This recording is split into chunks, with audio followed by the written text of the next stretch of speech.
Let me show you how to make a Christmas tree topper. You guys, this is a bestseller in my Etsy shop, and I'm going to show you how I make it. You just start out with a glittery pine pick. Then I added a red, white, and green curly pick.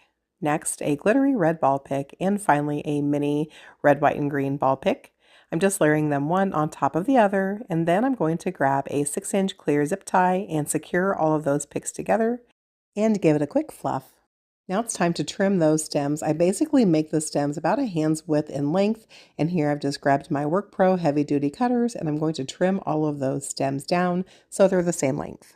Here I'm just going to grab some floral tape, add a pea-sized amount of hot glue to the top to secure it down, and wrap those stems. Once I get to the bottom, I'll add another pea-sized amount of glue just to make sure that that floral tape doesn't go anywhere. Here, I'm just going to make a quick hand bow, and I'll also be adding additional tails. I'll be using this 2.5-inch ribbon, and then I'll also be using a 1.5-inch. I'll be making 2 loops and 2 tails for each bow, and for the 2.5-inch wide ribbon, which will be on the back, I'm making those loops about 5 inches in length and the tails about 18 inches in length.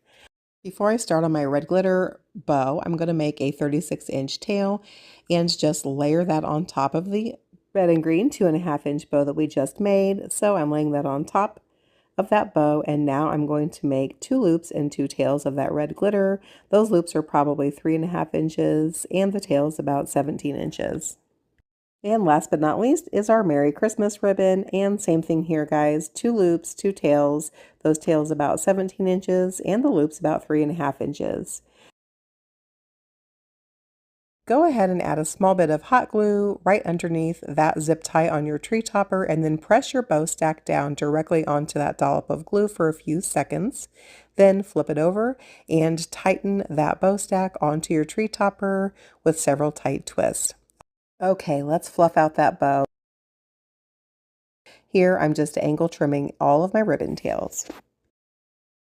We're on to the last step. Go ahead and grab a cardboard insert. This is just from a leftover roll of 10-inch deco mesh, and we're going to curl all of our ribbon tails.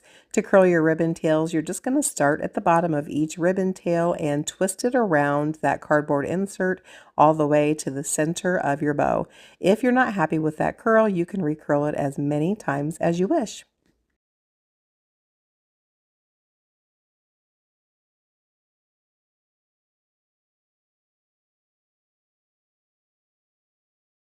One more quick fluff of those loops and this tree topper is finished. What do you think?